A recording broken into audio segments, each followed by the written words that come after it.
The blood on her wedding dress had dried brown by the time her father locked her in the shed behind the saloon, declaring to anyone who would listen that his daughter Naomi Sutton was too broken to ever love again after what happened on her wedding day. The year was 1878, and in the dusty frontier town of Egar, Arizona, a woman without a husband and with a shattered mind was considered nothing more than a burden, even to her own family. Naomi sat in the darkness of that shed for 3 days before she stopped screaming. The images kept flashing through her mind in relentless waves. Her bridegroom Thomas lying on the church steps with a bullet through his chest, the outlaw who had pulled the trigger laughing as he rode away, the way Thomas's hand had reached for hers one last time before the light left his eyes. She had knelt there in her white dress, his blood soaking into the lace her mother had spent months sewing, and something inside her had simply shattered. When they finally let her out, she could not speak. She moved through the world like a ghost, her green eyes vacant and her once vibrant auburn hair hanging limp and unwashed around her hollow cheeks. Her father, Samuel Sutton, who ran the only saloon in Agar, looked at his 22-year-old daughter with a mixture of pity and disgust. Her younger sister Clara whispered to the townspeople that Naomi had lost her mind completely. Her older brother Daniel simply avoided looking at her altogether. "She is too broken," her father said one evening, as Naomi sat motionless in the corner of their small living quarters above the saloon. "No man will ever want her now. She cannot work, she cannot speak, she is lost to us." Her mother Margaret wept silently but said nothing to contradict her husband. In the harsh reality of the Arizona territory, there was no room for weakness, no patience for those who could not pull their weight. Winter was coming, and the family could barely afford to feed themselves, let alone care for a daughter who had retreated so far into herself that she might never return. It was Clara who suggested sending Naomi away. "There is a man up in the White Mountains," she said. "Finn Thatcher. They say he lives alone, traps and hunts. Maybe he would take her on as help around his cabin. At least she would not starve, and we would have one less mouth to feed." The family debated this for several days. Finn Thatcher was a legend in the territory, a mountain man who stood over 6 feet tall with shoulders as broad as an ox yoke and arms thick with muscle from years of wilderness living. He had dark blonde hair that fell past his shoulders and a beard that he kept trimmed close to his strong jaw. His blue eyes were said to be as cold as mountain ice, and he spoke to people maybe twice a year when he came down from his territory to trade furs and supplies. He was 30 years old and had never shown the slightest interest in taking a wife or having company of any kind. "He will refuse," Daniel said flatly. But desperation made people bold. Samuel Sutton rode up into the mountains himself, following the directions he had pried from an old trapper who sometimes drank at his saloon. It took him 2 days to find Finn Thatcher's cabin, a sturdy structure built of thick pine logs nestled in a clearing surrounded by towering ponderosa pines and white fir trees. The autumn air was crisp and cold at this elevation, and Samuel shivered in his coat as he dismounted. Finn emerged from the cabin before Samuel could knock. He was even more imposing in person, his muscular frame filling the doorway. He wore buckskin pants and a heavy wool shirt that strained across his broad chest. His hair was tied back with a leather cord, and his eyes assessed Samuel with the wariness of a predator evaluating potential threat. "You are on my land," Finn said. His voice was deep and rough from disuse. "I am Samuel Sutton from Egar. I have come to make you an offer." Finn crossed his arms, the muscles in his forearms flexing visibly. "Not interested. You have not heard it yet. Do not need to. I want nothing from town." Samuel swallowed his pride. "My daughter, she needs a place to stay. She can cook and clean and keep house. You would not have to pay her, just give her food and shelter." Finn's eyes narrowed. Why would a father give away his daughter for nothing? What is wrong with her? There was no point in lying. Samuel explained everything: the murdered bridegroom, the breakdown, the months of silence and vacant staring. "She is broken in her mind," he admitted, "but her hands still work. She just needs someone willing to take her in." "Take your broken daughter and leave my mountain," Finn said coldly. He turned to go back inside. "Please." The word came out as a desperate gasp. "She will die if she stays in town. People talk. They say she is cursed. My wife can barely stand to look at her anymore. Winter is coming and we cannot afford to keep her." Finn paused in the doorway. He was silent for a long moment. "Bring her here in 3 days. I will give her until spring. If she cannot pull her weight, she goes back down the mountain." Samuel felt a rush of relief so powerful it nearly brought him to his knees. "Thank you. God bless you, Mr. Thatcher." Finn said nothing, simply disappeared into his cabin and shut the door. 3 days later, Naomi found herself on a wagon heading up into the White Mountains. She had not resisted when her mother packed her few belongings into a small trunk. She had not wept when her father helped her onto the wagon seat. She simply sat there, staring at nothing as the world moved around her like she was a stone in a river current. Her father talked as they climbed higher into the mountains, perhaps to fill the silence, perhaps to ease his own guilt. "This is for the best, Naomi. You will see. The mountain air will do you good. Mr. Thatcher is a good man, I'm sure. He will not harm you." Naomi said nothing. She had not spoken since that day on the church steps. The cabin appeared through the trees just as the sun began to sink toward the western peaks. Finn was outside splitting wood, his powerful arms bringing the axe down with precise, devastating force. Each swing split the logs cleanly in two. His shirt clung to his muscular back, damp with sweat despite the cool temperature.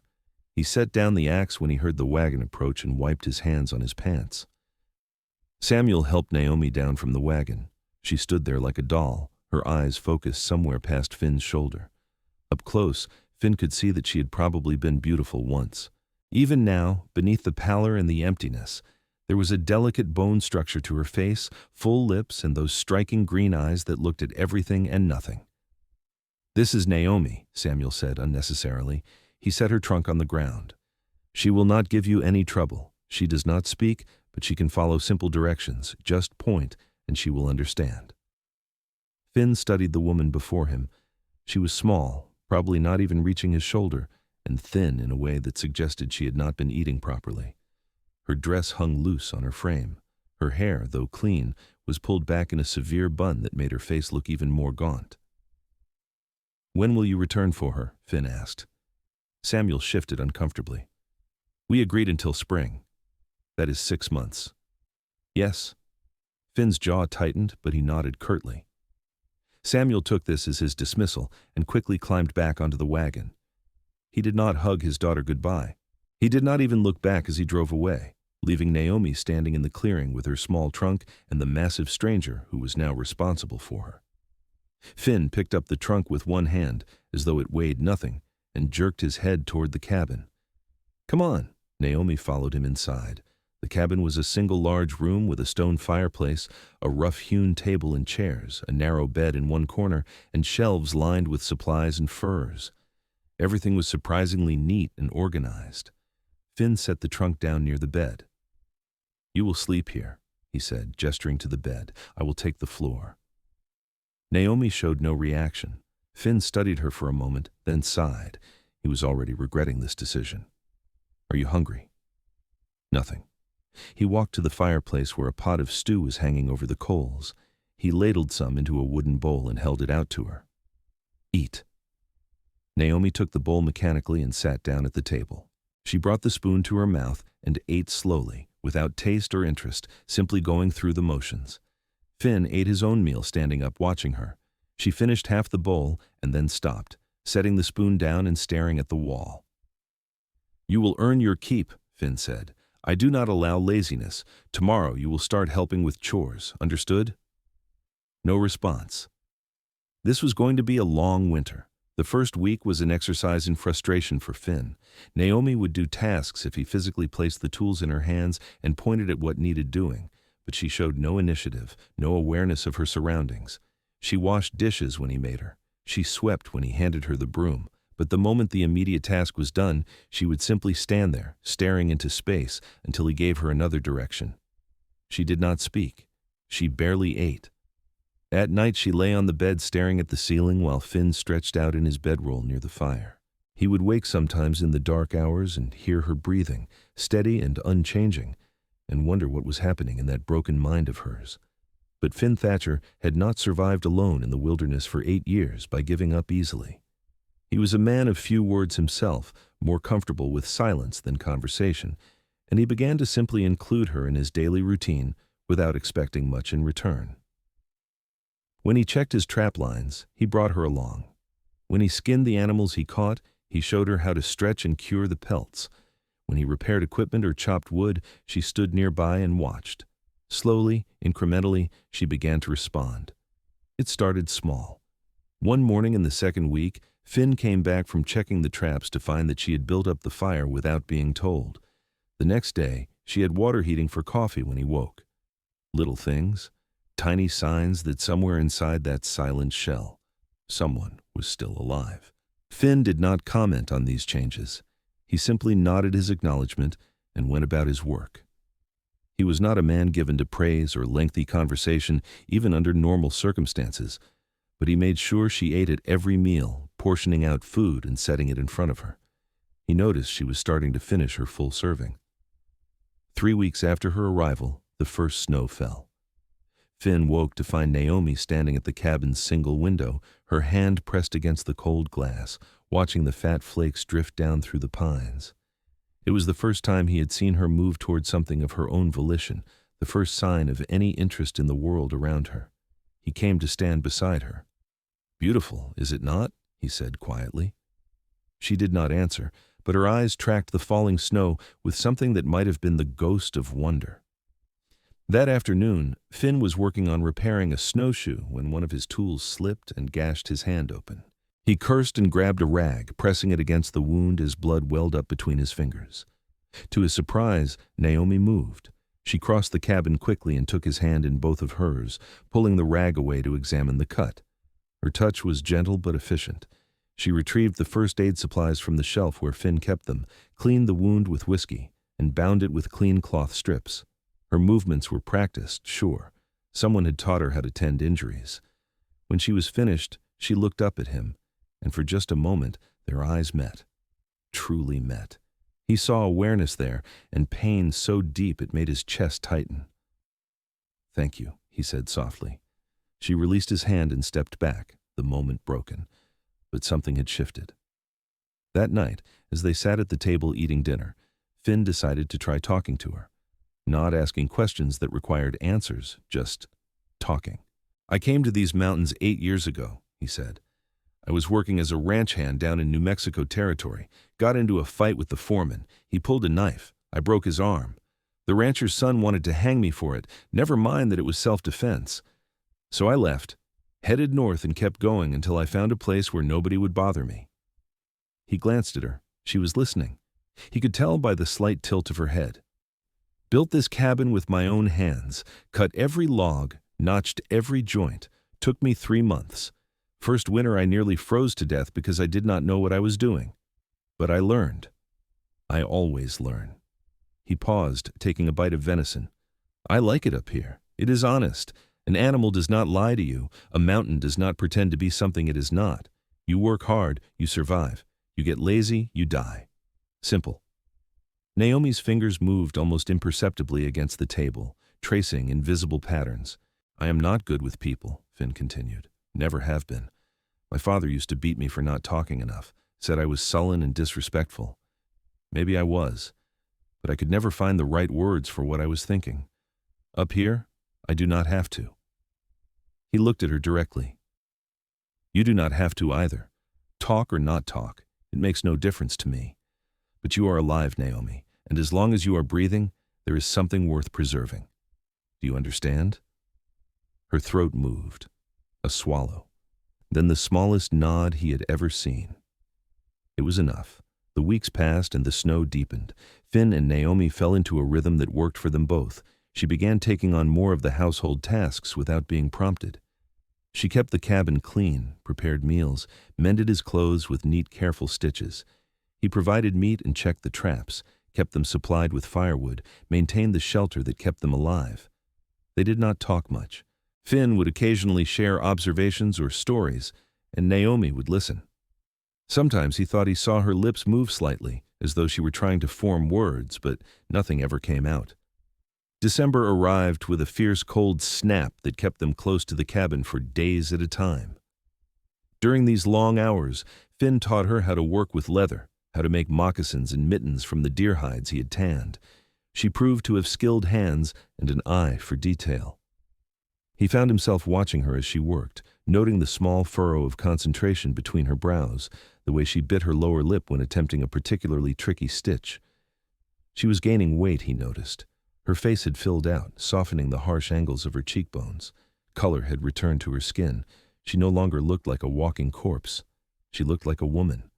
A beautiful woman, if he was being honest with himself. That thought troubled him. He had not brought her up here to be his woman. She was broken, damaged, entrusted to his care by a desperate father. Taking advantage of her vulnerability would make him lower than the worst kind of snake. He pushed the thoughts away and focused on the work. But the cabin was small, and they were together constantly. He could not help but notice the way the firelight caught the red highlights in her auburn hair when she unpinned it at night to brush it out. Could not help but hear the soft sounds she made in her sleep, little murmurs and sighs that spoke of dreams he could not access. Could not help but feel the brush of her hand against his when they both reached for the same bowl or tool. Christmas came and went with little fanfare. Finn shot a wild turkey and roasted it, which was as much celebration as he ever engaged in. But he had also carved a small wooden bird for Naomi, spending hours in the evening while she slept to get the details right. He left it beside her plate on Christmas morning. When she found it, she picked it up with trembling fingers and examined it from every angle. Then she clutched it to her chest, and tears spilled down her cheeks. They were the first tears he had seen her cry. Finn did not know what to do with a crying woman. He stood there awkwardly, his large hands hanging useless at his sides. "I'm sorry. I did not mean to upset you." She shook her head vehemently, still crying, but pressing the little bird to her heart. Grateful tears, he realized. She was grateful. Something shifted in his chest, a feeling he could not name. January brought a massive blizzard that buried the cabin in snow taller than Finn's head. They were trapped inside for more than a week, venturing out only to dig through to the woodpile and care for the animals in the small lean to beside the cabin where Finn kept his horse and a mule. The forced proximity might have driven them mad, but instead it forged something deeper. Finn continued his one-sided conversations, and Naomi's responses, though still silent, became more animated. She would nod or shake her head. She would point to things. She used her hands to gesture when his stories confused her or when she wanted him to explain something more. One evening, as the wind howled outside and the fire crackled, Finn was oiling his rifle when he said, "Tell me about him." Naomi's head snapped up, her eyes wide. "Your bridegroom. Thomas, was that his name? Tell me about him." She began to shake her head, retreat into herself, but Finn pressed gently. "You do not have to speak. Just listen. I think he must have been a good man for you to have agreed to marry him. I think he must have made you smile. I think you must have had plans together, dreams about the life you would build." Naomi's face crumpled, fresh grief spilling across her features. "I think he would hate to see what has become of you," Finn continued, his voice low and steady. "I think he would want you to live, truly live, not just exist.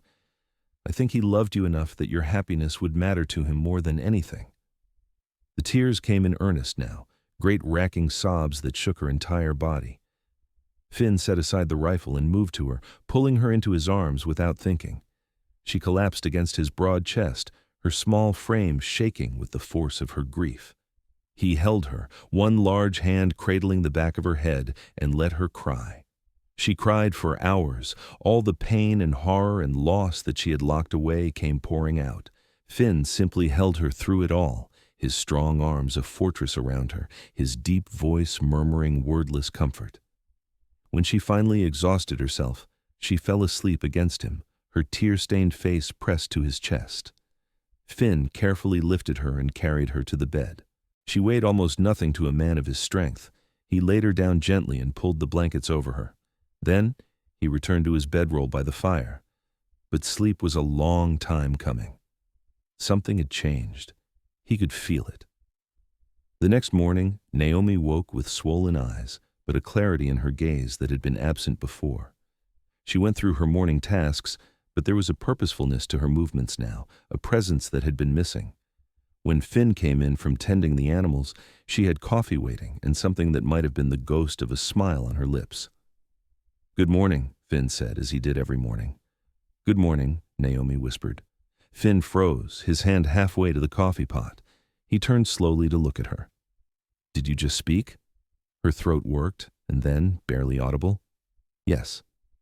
The word was rusty, scraped raw from months of disuse, but it was there. Real. She had spoken.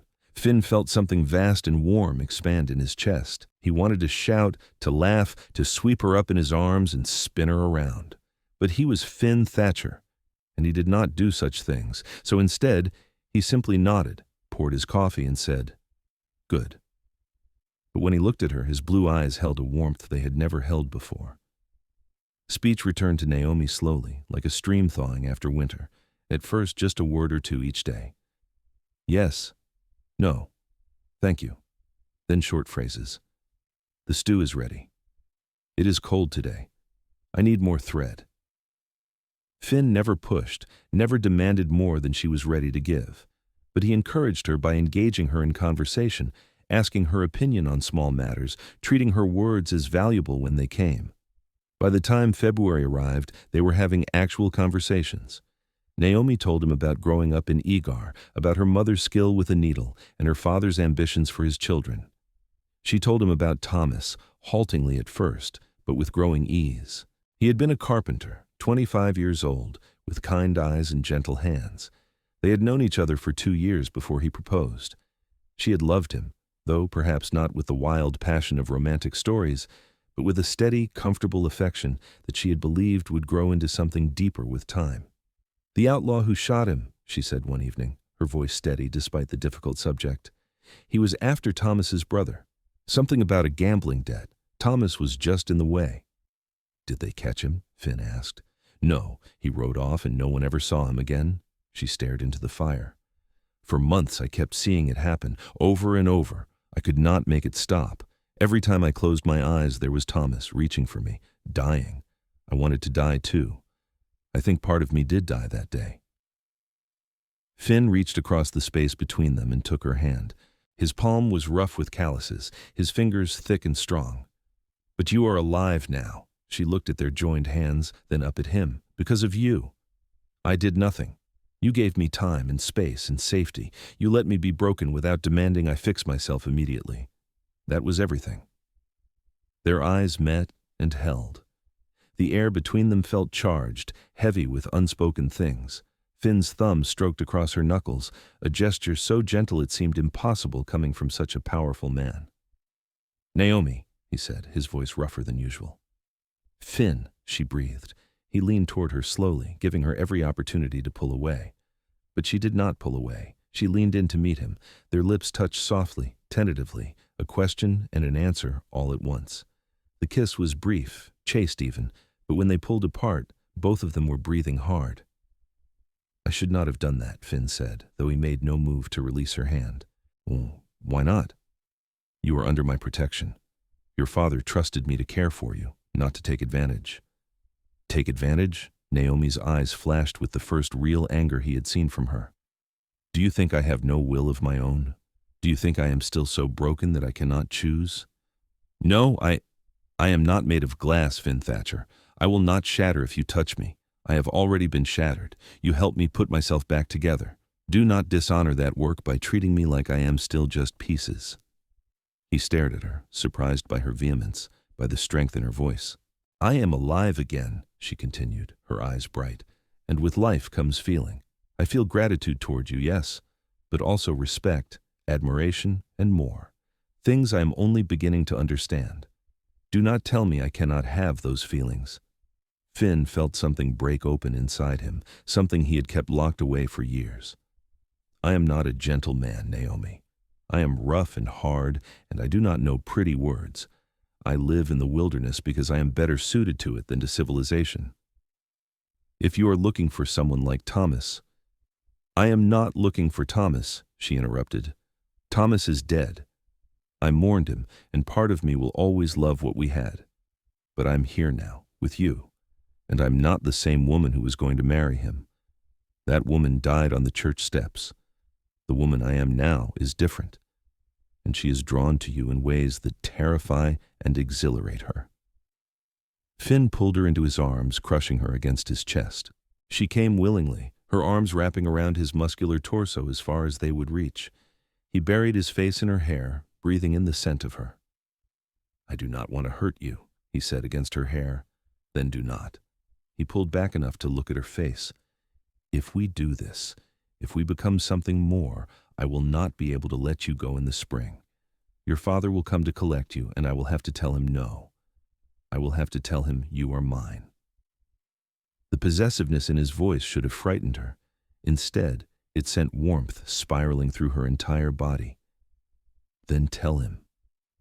Finn kissed her again, harder this time, with all the pent-up longing of months spent in close quarters with a woman he had been trying desperately not to want.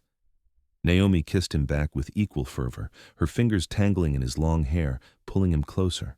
When they finally broke apart, both flushed and breathing hard, Finn rested his forehead against hers. "I'm going to marry you," he said, "properly, with a preacher and everything." "Yes," Naomi said simply. "This spring, when the snow melts enough to get down the mountain." "Yes."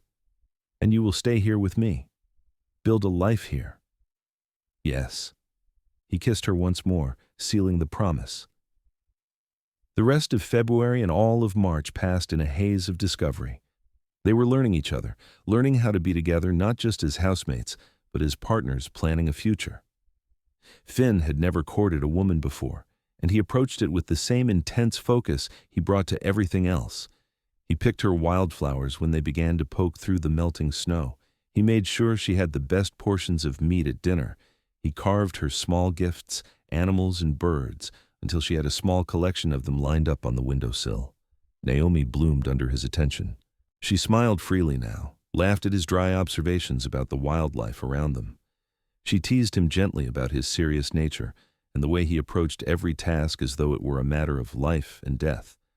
She sang while she worked, old songs her mother had taught her, and the cabin filled with music for the first time in its existence. At night they lay together in the narrow bed, wrapped in each other's arms. Finn was scrupulously careful with her, never pushing beyond kisses and gentle caresses. He was a man of strong passions, but stronger will, and he would not dishonor her before they were properly married. Naomi found his restraint both frustrating and deeply touching. Here was a man who could easily overpower her, but chose instead to cherish her. "Tell me about your childhood," she said one night as they lay in the darkness, his large body curled protectively around her smaller one. "Not much to tell. I grew up on a farm in Missouri. My father was a hard man. My mother died when I was 12. I left home at 16 and never went back." "Do you have siblings?" "Two brothers, both older. Have not seen them in 14 years. Do not know if they are alive or dead." "Does that not bother you?" He was quiet for a moment. "Once it did. Now it just is. I chose this life, Naomi. I chose solitude. Or I thought I did. Turns out I was just waiting for the right person to share it with." She twisted in his arms to face him. Even in the darkness she could make out the strong lines of his face, the glint of his eyes. "I never thought I would be happy again. I never thought I would want to wake up in the morning. And now? Now I cannot wait to see what each day brings because I get to spend it with you." He kissed her forehead, her cheeks, her lips. "I love you," he said, the words rough and unpracticed, but utterly sincere. "I love you too," she whispered back. April arrived with a sudden warmth that sent the snow melting in rushing streams down the mountain. The trails were passable again, which meant it was time to go down to town. Finn needed supplies, and they needed a preacher. Samuel Sutton arrived before they could leave, riding up to the cabin on a gray morning with his son Daniel accompanying him. Finn stepped out to meet them, his posture radiating a subtle warning. Naomi came to stand beside him, her hand slipping into his. Samuel's eyes widened when he saw his daughter. She looked nothing like the broken woman he had left here 6 months ago. Her face was vibrant with health and life. Her eyes sparkled with intelligence and awareness. She stood tall and confident beside the mountain man, clearly not a victim but a partner. "Naomi," Samuel said uncertainly. "Hello, Father." His mouth fell open at the sound of her voice. "You can speak." "Yes, I've been able to for some time now." Samuel dismounted slowly, his eyes moving between his daughter and the imposing man beside her. "I have come to bring you home." "I am home," Naomi said firmly. You cannot mean to stay here, up on this mountain with this man. You are not married. It is not proper." "We will be married," Finn said, his deep voice cutting through any argument. "This spring. She is mine now, and I am hers. You gave her to me. I am not giving her back." Daniel bristled at Finn's tone. "You cannot keep her like she is property." "I do not keep her," Finn said coldly. "She chooses to stay. There is a difference." Naomi squeezed Finn's hand and stepped forward. "Father, I know this is not what you expected. I know you sent me here thinking I would never recover, but Finn gave me something none of you could. He gave me space to heal. He treated me like I was still a person when everyone else had given up on me." "We did not give up," Samuel protested weakly. "You called me broken. You said I was too damaged to ever love again. You locked me in a shed and then sent me away because you could not bear to look at me anymore." Samuel flinched as though she had struck him. "We did what we thought was best. Maybe. But best for you, not for me. I'm not angry anymore. I understand that you are all struggling in your own way, but I'm not coming back. My life is here now with Finn." Samuel looked at his daughter for a long moment, seeing perhaps for the first time the woman she had become. Strong. Sure. Healed. "Are you certain this is what you want?" "More certain than I have ever been of anything." He nodded slowly. "Then I suppose I should thank Mr. Thatcher for taking such good care of you." "Her name is going to be Naomi Thatcher," Finn said. "We will marry as soon as we can get a preacher up here, or as soon as we can get down to a town with one. Either way, it is happening." "There is a traveling preacher who comes through Egar once a month," Daniel offered, speaking for the first time since his initial outburst. "He will be there in 2 weeks. If you come down then, he could perform the ceremony." Finn looked at Naomi, a silent question. She nodded. 2 weeks then." Samuel cleared his throat awkwardly. "Your mother will want to see you. And Clara." "I will see them when we come down for the wedding. You are all welcome to attend." Naomi's tone made it clear this was a formality, not a plea for their presence. The 2 men from town left shortly after, and Finn and Naomi stood watching them disappear down the mountain trail. "Are you all right?" Finn asked. "Yes, I am free now, truly free." He pulled her close, his muscular arms wrapping around her. 2 weeks until I can call you my wife," she smiled against his chest. "It feels like forever. Then we will make every day count." The 2 weeks passed in a flurry of preparation. Naomi worked on altering one of her dresses into something more suitable for a wedding. Finn trapped extra game to trade for supplies they would need. They packed everything carefully, planning to stay in town for only as long as absolutely necessary before returning to their mountain sanctuary. When they finally made the journey down to Egar, riding together on Finn's sturdy horse with the mule trailing behind carrying their supplies, it felt strange to Naomi to be back in civilization. The town seemed loud and dirty and crowded after months of peaceful solitude. People stared as they rode past, whispering behind their hands at the sight of Samuel Sutton's broken daughter returned whole. Her family had arranged for them to stay in the rooms above the saloon until the wedding. Margaret wept when she saw her daughter, clutching her close and apologizing over and over. Clara seemed awed by the transformation, unable to stop staring at Naomi's confident bearing and the way Finn hovered protectively nearby. "Is he good to you?" Clara whispered when they had a moment alone. "He is everything to me," Naomi replied simply. The wedding took place on a Sunday afternoon in the small church where Naomi was supposed to have married Thomas 2 years earlier. She walked down the aisle on her father's arm, but her eyes were only for Finn.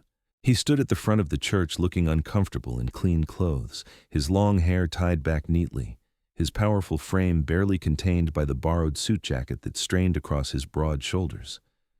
When she reached him and took his hands, the discomfort melted from his face, replaced by such profound love and reverence that several women in the congregation sighed audibly. The preacher, a kind-faced man named Reverend Matthews, spoke about love and commitment and the sacred bond of marriage. But Naomi barely heard him. She was too focused on Finn's hands holding hers, on the way his blue eyes held her gaze steadily, on the future that stretched out before them. "Do you, Finn Thatcher, take this woman to be your lawfully wedded wife, to have and to hold from this day forward?" "I do," Finn said, his deep voice ringing through the church with absolute certainty. And do you, Naomi Sutton, take this man to be your lawfully wedded husband, to have and to hold from this day forward? I do, Naomi said clearly. Then by the power vested in me, I pronounce you husband and wife. You may kiss your bride.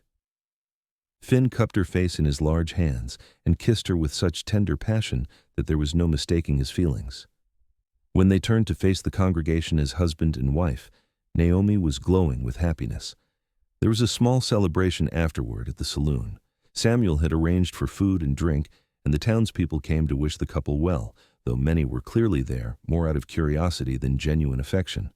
Naomi endured it all with grace, but she could feel Finn growing increasingly tense beside her as the hours wore on.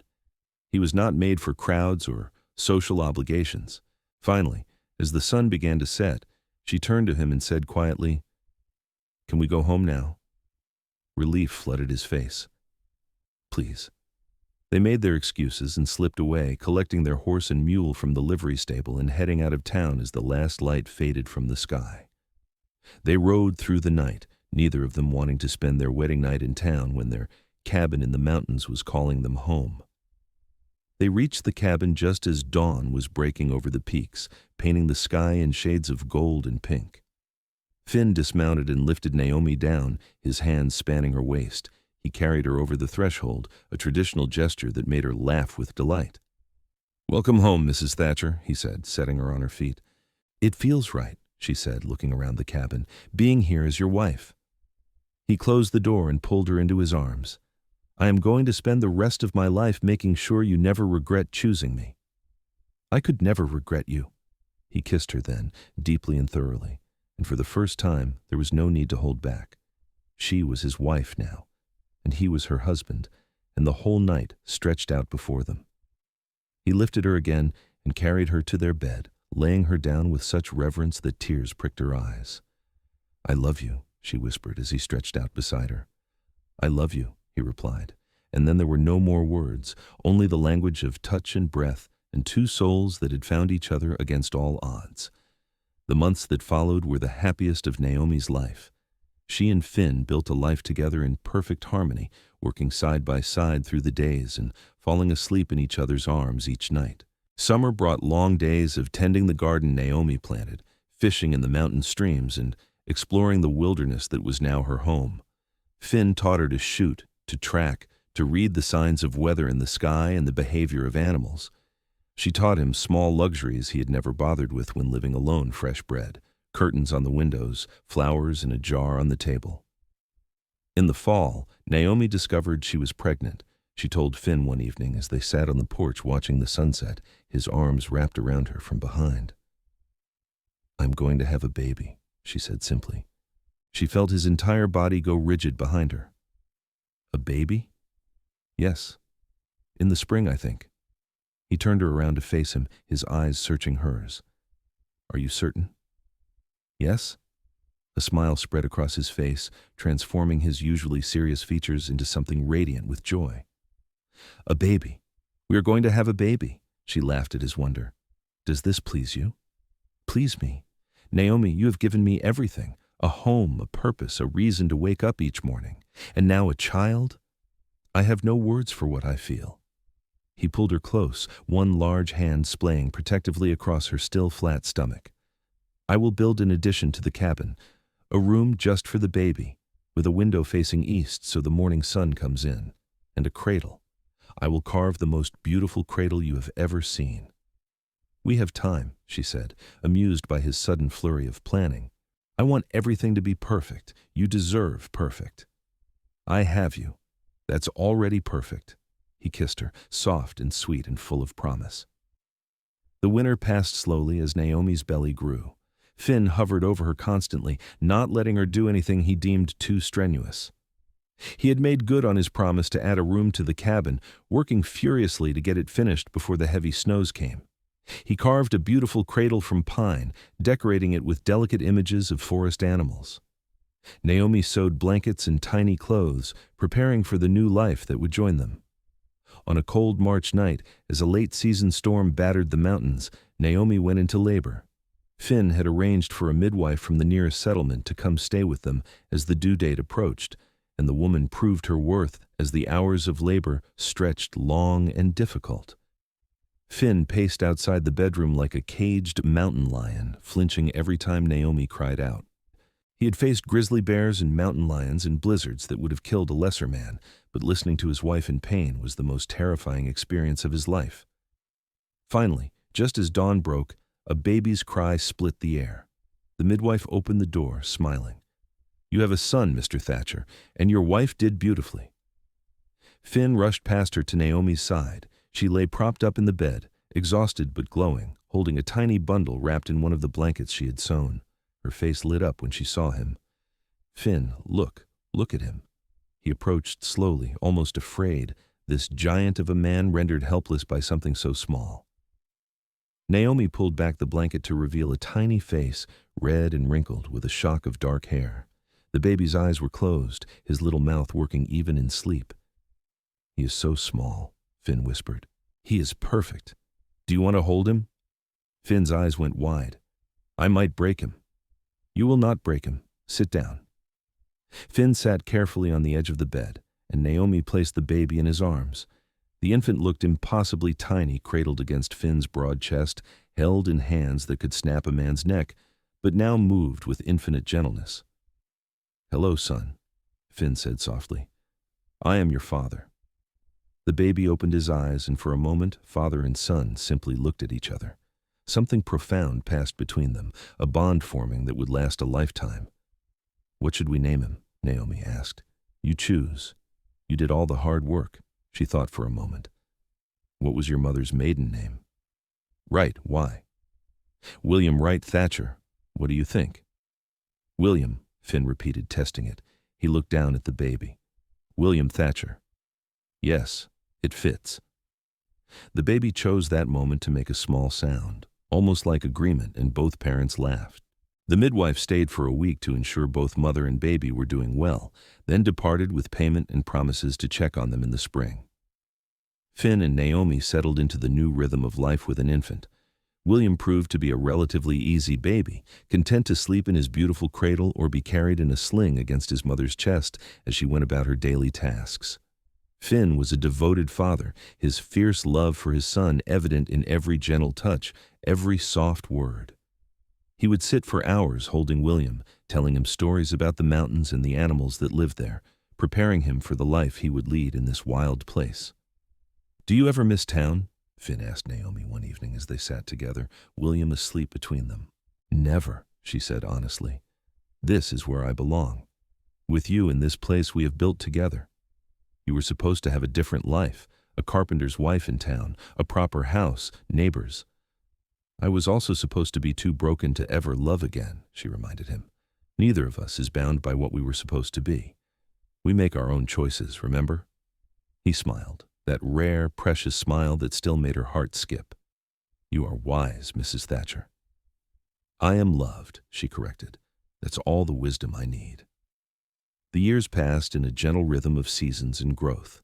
William learned to walk and then to run, exploring the mountain wilderness under his father's watchful eye. Naomi gave birth to a daughter 2 years after William, a tiny thing with auburn hair like her mother and blue eyes like her father. They named her Emma Rose.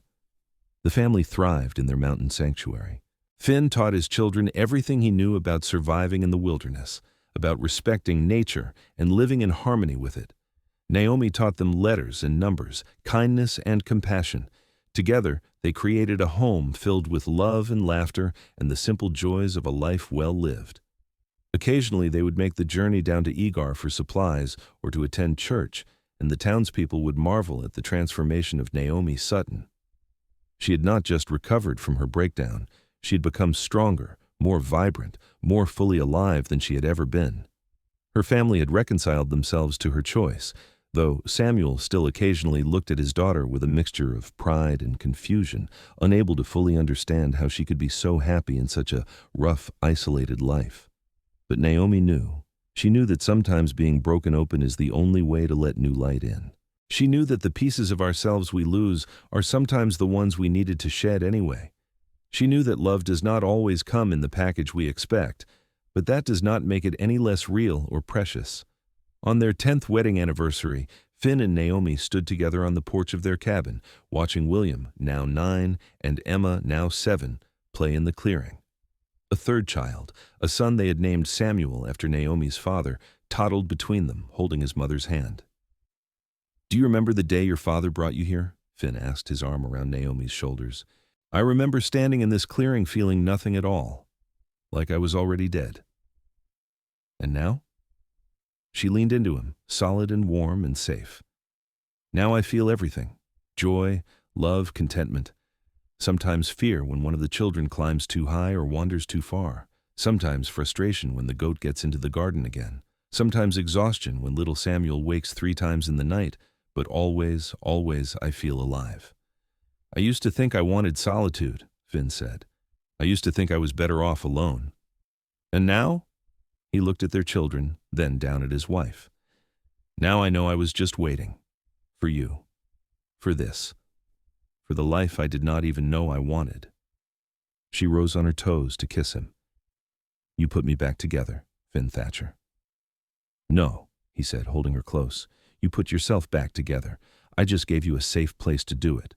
Then we put each other back together." "Yes," he agreed. "And we built something better than what either of us had before."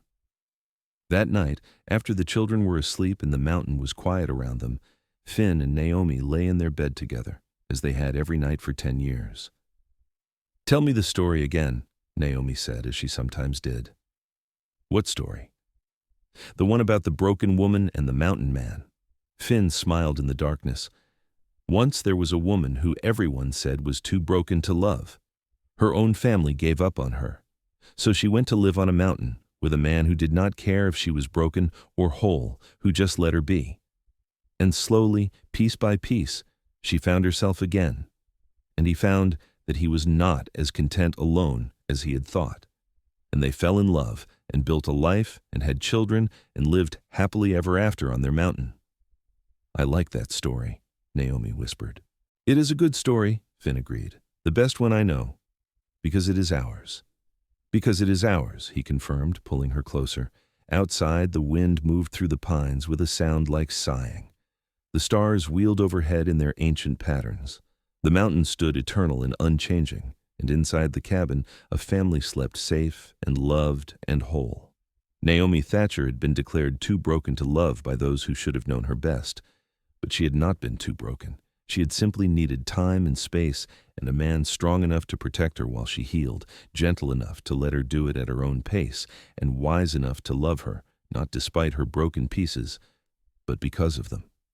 Finn Thatcher had been content in his solitude, or so he thought, until a silent, traumatized woman arrived at his cabin and showed him that love was not weakness, but the greatest strength of all. That opening his heart did not diminish him, but expanded him into someone better than he had been alone.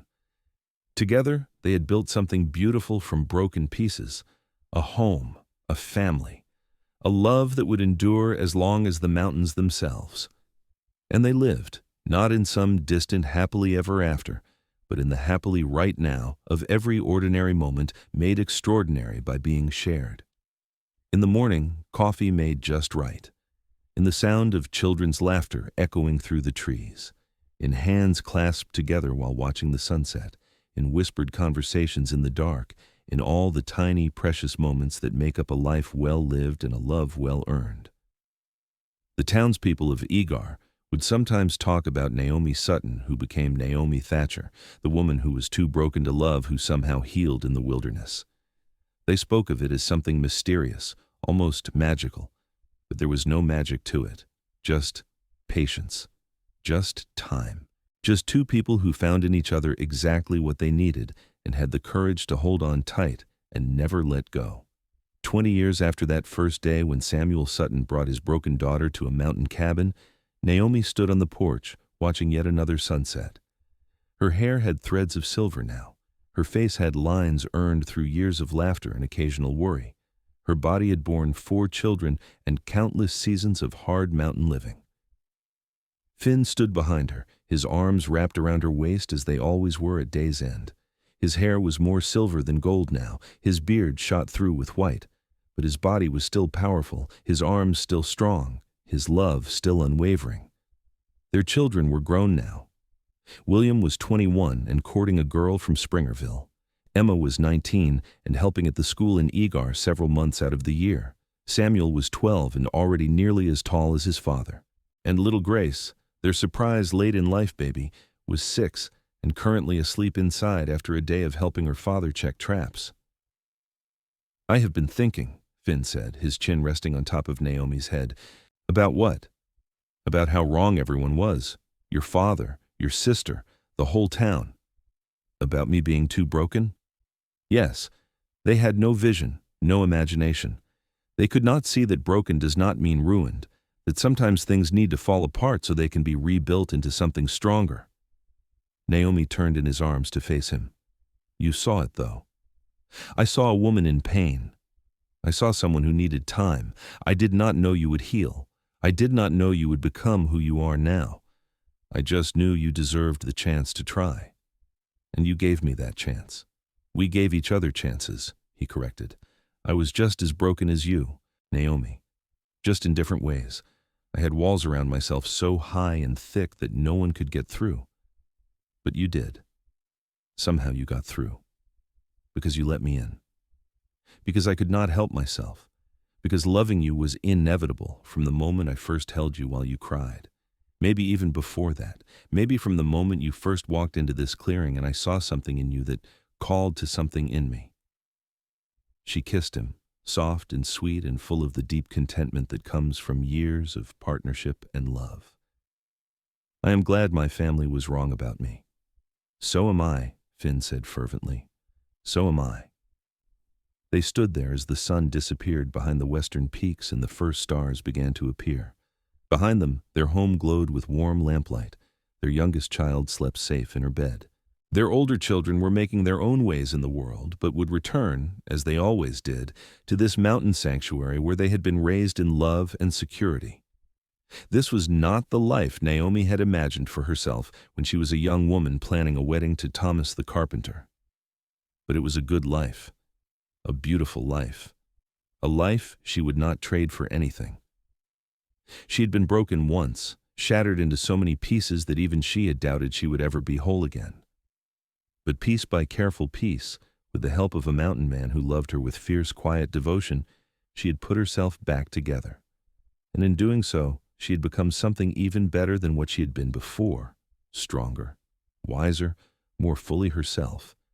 And Finn, who had believed he needed no one, who had convinced himself that solitude was strength, had learned that true strength lay in being vulnerable enough to love and be loved, that opening his heart did not weaken him, but gave him something worth protecting beyond his own survival, that family and connection were not burdens, but gifts beyond price. Together, they had proven that healing is possible, that love can bloom even in the harshest conditions, that no one is ever too broken to deserve happiness and hope. As they turned to go back inside their cabin, Finn caught Naomi's hand and brought it to his lips. "Thank you," he said. "For what?" "For choosing me, for staying, for building this life with me, for loving me even when I was too stubborn and hard to make it easy." "Thank you for putting me back together piece by piece," she replied, "for never giving up on me, for seeing something worth saving when everyone else only saw something broken. You were always worth saving, Naomi, always." They went inside together, closing the door on the mountain night, and in the warmth of their home, surrounded by everything they had built together, they prepared for another day in the life they had created from broken pieces and stubborn hope. The story of Naomi and Finn became something of a legend in Egar and the surrounding territories. Travelers passing through would sometimes hear about the woman who was too broken to love and the mountain man who proved everyone wrong. Some dismissed it as romantic fancy. Others were inspired by it, finding hope in the idea that healing is always possible, that love can emerge from the most unlikely circumstances. But for Naomi and Finn, it was never a story or a legend.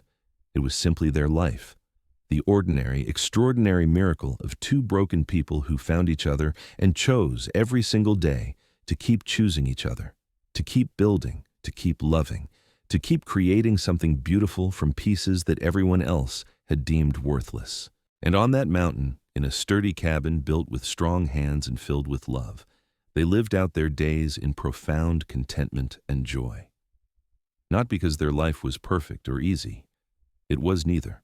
But because they faced every challenge together, celebrated every triumph together, and never once forgot how precious and unlikely their love was. Too broken to love? No. Naomi had never been too broken. She had just been waiting for the right person to see past the broken pieces to the strength beneath. And Finn had been that person, her partner, her love. And together they lived happily, not in some distant ever after, but in the beautiful, messy, perfect reality of every single day. The end came peacefully for both of them many years later, as is the way of lives well lived. They left behind children and grandchildren and even great-grandchildren, all of whom carried pieces of their story forward. The cabin in the mountains became a family gathering place, maintained lovingly through the generations. And on quiet evenings, when the wind moved through the pines just right, you could almost hear the whisper of their love still lingering there, eternal and unchanging as the mountains themselves. This was their story, the story of a woman declared too broken to love, and a mountain man who put her back together piece by piece. But more than that, it was the story of two people who found in each other the courage to heal, the strength to love, and the wisdom to build a life of meaning and joy from the broken pieces of their past. And that, in the end, is the only story that really matters.